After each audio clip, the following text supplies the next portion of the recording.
आज की हमारी कहानी है विधवा और तलाकशुदा लड़का का एक दर्द भरी कहानी। यह कहानी नीलम और विकास की है।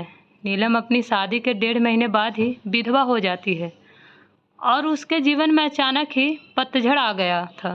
नीलम को ऐसा लगता था जैसे वह संसार की सबसे बदनसीब औरत है। उसकी आंखों के आगे उसका अंधेरे जैसा भविष्य हमेशा घूमता रहता था। नीलम के घर में सिर्फ उसकी बूढ़ी माँ थी और नीलम के पति के गुजर जाने के बाद नीलम के पिता भी इस दुख में गुजर जाते हैं। एक बड़ा भाई था, लेकिन वो तो सबसे मुंह मोड़कर अपनी पत्नी को लेकर कहीं और रहने चला जाता है। इसलिए अब नीलम को लगता है जिंदगी में कभी भी खुशी उसके दरवाजे पर दस्तक नहीं देगी। इधर विकास की बात करते हैं। विकास की शादी 2 साल तक तो अच्छी चल रही थी, लेकिन फिर उसकी पत्नी किसी और के साथ चक्कर चलाने लगा और वो उससे दूसरे आदमी के साथ खुलेआम अय्याशी करने लगी। फिर कुछ ही दिनों में उसने विकास को तलाक देकर दूसरे आदमी से शादी कर ली। विकास अपनी पत्नी से बहुत प्यार करता था, लेकिन तलाक होने के बाद वह अपनी पत्नी के बिना बिल्कुल ही अकेला सा हो गया और अपनी सुनसान वीरान जिंदगी अकेला ही काटने लगा। वह नहीं जानता था कि अब उसका भविष्य कैसा होगा, कभी वह फिर किसी से शादी कर पाएगा या नहीं। तभी एक दिन नीलम और विकास दोनों ही किसी की शादी की सालगिरह में जाते हैं। नीलम की एक सहेली विकास को जानती थी और उसी ने ही उन दोनों को मिलवाया। विकास ने मिलकर नीलम को अच्छा नहीं लगा, क्योंकि विकास अपनी पत्नी के बारे में नेगेटिव बातें कर रहा था और यह सुनकर नीलम को विकास पर गुस्सा आ रहा था कि वह औरत के बारे में इतना गलत कैसे बोल सकता है। लेकिन बाद में उसकी सहेली मंजू ने बताया कि विकास कितना दुखी लड़का है। वह अच्छे खासे पैसे कमाता है और उसके परिवार वाले भी बिल्कुल सीधे हैं, लेकिन फिर भी उसकी पत्नी ने दूसरे मर्द के चक्कर में इस बेचारे को धोखा दे दिया और अब विकास दिन रात रोता ही रहता है। यह सुनकर नीलम का दिल भर आया।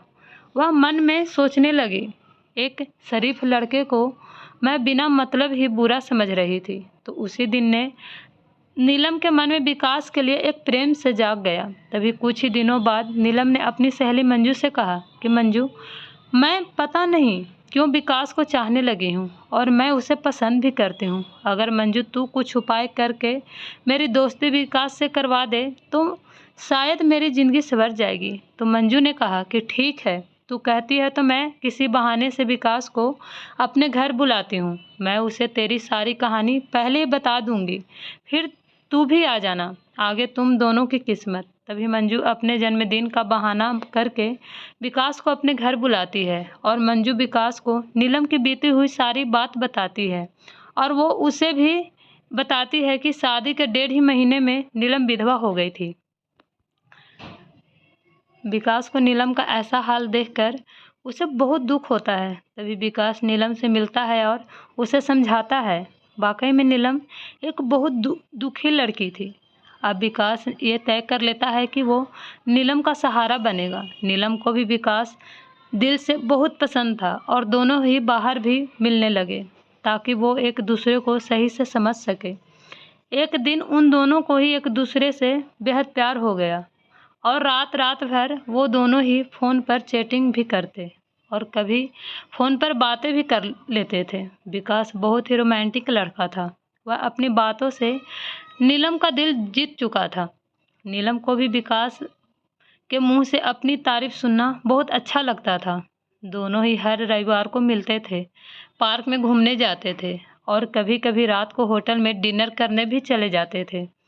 तभी एक दिन नीलम विकास को अपने साथ अपने घर ले गई और उसे अपने माँ से मिलवाया। विकास ने जब नीलम की माँ के पाँव छुए तो नीलम की माँ रोने लगी और विकास का हाथ पकड़कर कहने लगी कि बेटा, मेरी बेटी का सहारा ज़रूर बनना और उसका साथ कभी भी मत छोड़ना।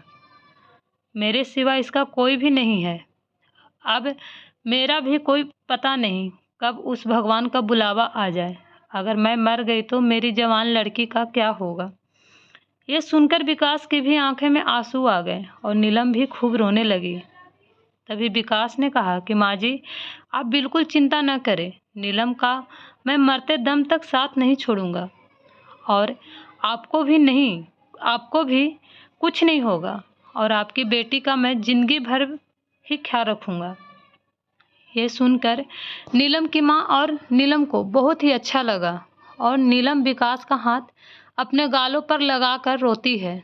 तभी एक दिन दोनों ही पार्क में बैठे थे तो नीलम ने कहा कि विकास, तुम अपने घर वालों से मुझको कब मिलवाओगे?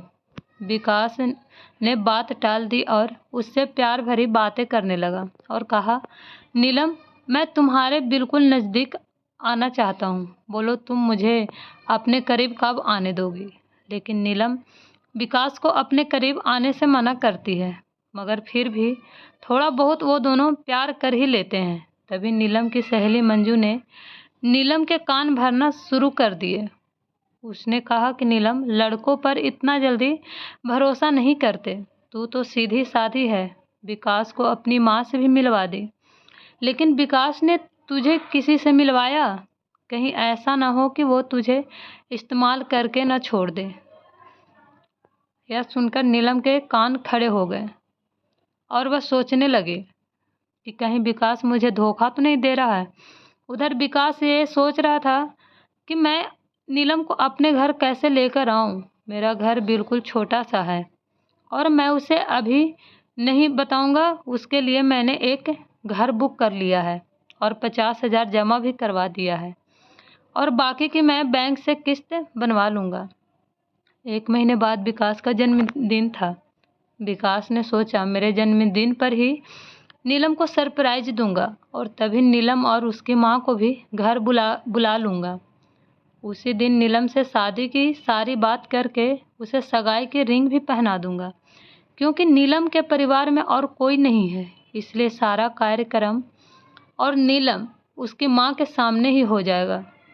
अगले दिन नीलम विकास को फ़ोन करती है और गुस्से में कहती है कि तुम अपने घर वालों से मुझे कब मिलवाओगे?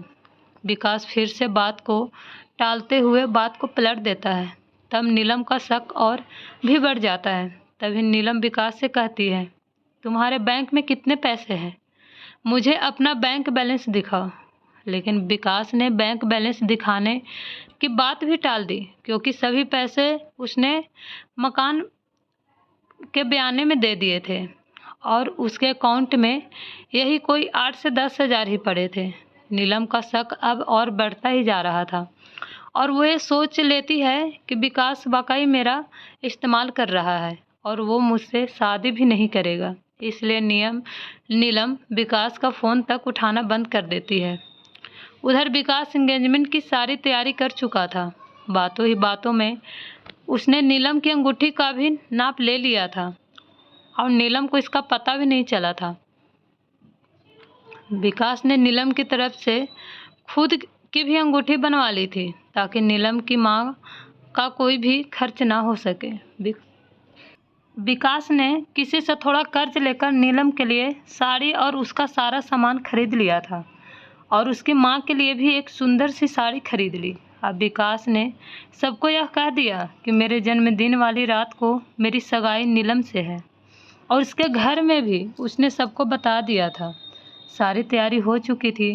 तभी एक दिन विकास ने नीलम को 3 बार कॉल किया, मगर नीलम ने उसका फ़ोन गुस्से में उठाया और कहा कि क्या बात है, जल्दी कहो। तो विकास ने कहा, कल शाम को 5 बजे तुम और तुम्हारी माँ को मैं लेने आ रहा हूँ।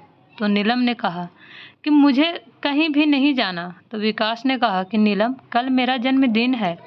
विकास ने बताया, लेकिन फिर भी नीलम ने विकास को जन्मदिन की बधाई नहीं दी। तभी नीलम ने सोचा कि जन्मदिन में चली जाती हूँ, इससे विकास का पर्दाफाश भी हो जाएगा। अगली शाम नीलम और उसकी माँ तैयार हो जाती हैं और अनिल की गाड़ी में बैठकर उसके साथ चली जाती है। पूरे रास्ते नीलम ने विकास से कोई भी बात नहीं की। उसे तो विकास के रूप में एक धोखेबाज नजर आ रहा था। तभी जैसे ही नीलम विकास के घर की दहलीज पर कदम रखती है, वैसे ही विकास की माँ आरती की थाली लेकर आती है और नीलम को टीका लगाकर उसकी आरती उतारती है। ये देखकर नीलम हैरान रह जाती है। तभी वो भी विकास की माँ के पाँव छूती है। उसकी माँ उसे अंदर आने के लिए कहती है। सभी लोग खड़े थे विकास के बड़े भाई भाभी, विकास के भतीजा भतीजी और विकास की माँ व भोले भाले उनके बाबूजी सभी लोग नीलम और उसकी माँ का स्वागत करते हैं और बैठने के लिए कहते हैं। अब विकास का जन्मदिन भी बन जाता है। उसके बाद नीलम जाने के लिए कहती है। विकास की माँ कहती है कि बहू तुम्हें जाने के लिए नहीं बुलाया है, हमेशा के लिए यहीं रखने के लिए बुलाया है। नीलम समझ नहीं पाती है। तभी विकास की बड़ी भाभी 2 फूलों की माला और एक प्लेट में 2 अंगूठी लेकर आती है। ये देखकर नीलम विकास की तरफ बड़े आश्चर्य के साथ देखती है। तभी विकास एक अंगूठी नीलम के हाथ में रख देता है और कहता है, आज हमारी एंगेजमेंट है नीलम, और इस बात के लिए मैं तुम्हें सरप्राइज करना चाहता था। तुम्हें ये रिश्ता मंजूर है ना? नीलम रोने लग जाती है और मन में सोचती है कि मैंने किस लड़के पर शक किया। अनिल ने नए मकान के कागज भी नीलम के हाथ में रख दिए और कहा कि नीलम, ये मकान मैं तुम्हारे लिए लिया है, क्योंकि हमारा ये घर थोड़ा छोटा है ना, इसलिए नीलम की आंखें अब अपने आंसुओं को रोक नहीं पा रही थी। तभी नीलम ने मकान के कागज अपनी सास के हाथ में रखते हुए कहा कि माँ जी, मुझे तो इसी घर में रहना है आपके साथ, मुझे नया मकान नहीं चाहिए। इस बात से घर के सभी लोग खुश हो जाते हैं। तभी विकास कहता है कि नीलम, तुम्हारी माँ भी हमारे साथ ही रहेगी, भला वो अकेली कैसे रह पाएंगी। ऐसा करते हैं, जो मकान मैंने लिया है वो पास में ही है, माँ को तुम वहाँ शिफ्ट कर दो ताकि तुम अपनी दोनों माँ को संभाल सको। अब सब कुछ ठीक हो गया था। वहाँ नीलम एक शक की वजह से सब खत्म करने जा रही थी। यह गलती उसे बहुत महंगी पड़ने वाली थी, मगर नीलम ने विकास के घर जाकर अच्छा ही किया। इसलिए दोस्तों, जीवन में कभी भी किसी शक की वजह से अपने प्यार को कभी मत छोड़ना। पहले पूरा सच जानना, फिर कोई कदम उठाना, तभी आपका भी रिश्ता बच सकता है। अगर आपको ये कहानी पसंद आए तो मेरे चैनल को लाइक एंड सब्सक्राइब ज़रूर कीजिएगा। Thank you so much.